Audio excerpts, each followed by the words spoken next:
How often you should use different skincare ingredients. Vitamin C serum can be used twice daily, but if you are a beginner, start with once daily at a concentration of 5 to 10%. It helps in reducing dark spots, dull skin and pigmentation. Retinol, in the beginning, use it once or twice a week at night and start with a concentration of 0.1 to 0.3%. Once your skin gets adapted, then you can increase the usage to 3 or 4 times a week. It's a great anti-aging ingredient, help in reducing fine lines and wrinkles, open pores and improves the skin texture. Salicylic acid serum should be used once or twice a week, preferably at night. 2% is good to go. It helps in reducing acne, blackheads and whiteheads. Glycolic, lactic or mandelic acid should be used once a week at night, helps in reducing tanning, pigmentation and gives a glowing skin.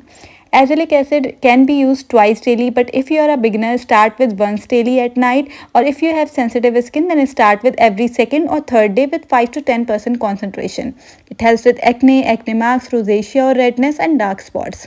Niacinamide can be used twice daily, start with 5% concentration. It helps with acne marks, open pores and dark spots.